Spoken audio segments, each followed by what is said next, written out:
Shalom saudara-saudari yang terkasih dalam Yesus Kristus. Kembali kita bertemu pada sapaan tengah minggu HKBP Mampang Perapatan. Sebelum kita mendengarkan firman Tuhan, mari kita terlebih dahulu bernyanyi dari buku ND nomor 241 ayatnya yang pertama.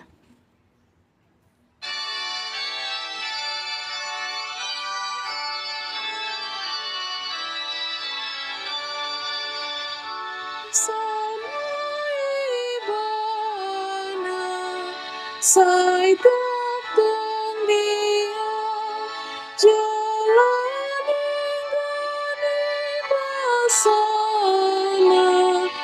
unang lupa siana nang biang gosana ulang las niruha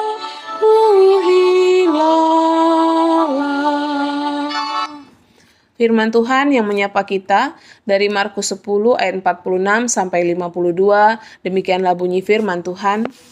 Yesus menyembuhkan Bartimeus. Lalu tibalah Yesus dan murid-muridnya di Yeriko, dan ketika Yesus keluar dari Yeriko bersama-sama dengan murid-muridnya dan orang banyak yang berbondong-bondong, ada seorang pengemis yang buta bernama Bartimeus, anak Timeus, duduk di pinggir jalan. Ketika didengarnya bahwa itu adalah Yesus orang Nazaret, mulailah ia berseru, "Yesus, anak Daud, kasihanilah aku." Banyak orang menegurnya supaya ia diam, namun semakin keras ia berseru, "Anak Daud, kasihanilah aku." Lalu Yesus berhenti dan berkata, "Panggillah dia." Mereka memanggil orang buta itu dan berkata kepadanya, "Kuatkan hatimu, berdirilah, ia memanggil engkau." Lalu ia menanggalkan jubahnya, ia segera berdiri dan pergi mendapatkan Yesus.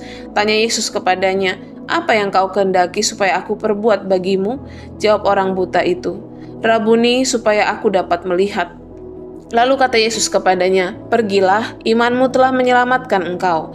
Pada saat itu juga melihatlah dia, lalu ia mengikuti Yesus dalam perjalanannya. Saudara-saudari yang terkasih dalam Yesus Kristus, melalui kisah dari Bartimeus, yaitu orang buta tersebut, kita diajak untuk merenung bahwa seringkali yang melihat justru tidak benar-benar memahami, sementara yang tidak melihat justru memiliki penglihatan iman yang justru lebih jelas dibandingkan orang yang melihat. Bartimeus berada di pinggir jalan, terabaikan, tidak dianggap penting, dan tidak punya banyak harapan dari manusia. Bahkan itu sebabnya banyak orang yang menyuruh dia untuk diam. Tapi justru di titik itu ia berseru dengan iman, "Yesus, anak Daud, kasihanilah aku." Ia tidak membiarkan suara orang banyak membukamnya dan tidak menyerah pada keadaannya. Yang menarik perubahan hidup Bartimeus dimulai dari keberaniannya untuk memanggil Yesus. Ia tidak hanya ingin merubah nasib, tapi ini menunjukkan bahwa ia percaya Yesus sanggup memulihkan hidupnya sepenuhnya. Inilah yang membuat Yesus berhenti dan memanggil dia. Ini menunjukkan bahwa Tuhan tidak melewati orang yang berseru dalam iman. Tuhan kita tidak akan pernah melewati orang yang berseru dalam iman, sekalipun orang tersebut dianggap kecil oleh dunia. Penyembuhan terjadi, tetapi lebih daripada itu, Bartimeus mengikuti Yesus di jalannya, tanda bahwa kehidupannya benar-benar berubah. Dia bukan hanya bisa melihat dibuat oleh Yesus, tetapi kehidupannya benar-benar berubah karena dia telah mengikuti Yesus berada di jalannya. Inilah yang menjadi sebuah motivasi dan perenungan bagi kita semua, bagaimana agar kita menyadari bahwa Tuhan tidak akan pernah mengabaikan semua orang yang berseru dalam iman kepadanya. Oleh karena itu, seberapa banyak pun kehidupan apapun yang sedang terjadi pada kita saat ini yang mungkin serasa ingin membungkam kita untuk berseru kepada Tuhan, justru jangan biarkan itu membungkam kita. Serukanlah apapun yang hendak kita minta kepada Tuhan, serukanlah dalam iman kepada Tuhan, supaya Tuhan melihat kita, dan apa yang menjadi pengharapan kita seturut dengan iman kita, maka itu yang akan terjadi dalam kehidupan kita. Ini yang Tuhan ajarkan melalui firman Tuhan hari ini. Mari kita berdoa. Bapa yang maha baik dan penuh kasih, kami bersyukur melalui firman-Mu hari ini. Engkau Tuhan mengajari kami bahwa mungkin saja kami tidak seperti Bartimeus. Meskipun dia tidak dapat melihat, tapi dia punya iman yang sangat jelas kepadamu.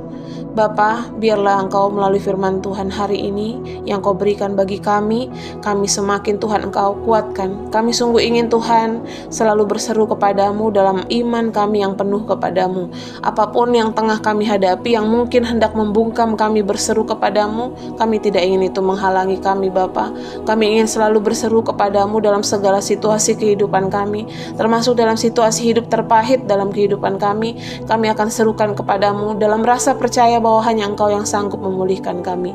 Inilah Bapa yang Engkau inginkan untuk kami lakukan dan kami ingin melakukannya.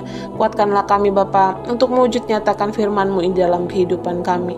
Dalam nama anak-Mu Tuhan Yesus Kristus kami berdoa dan bersyukur. Amin.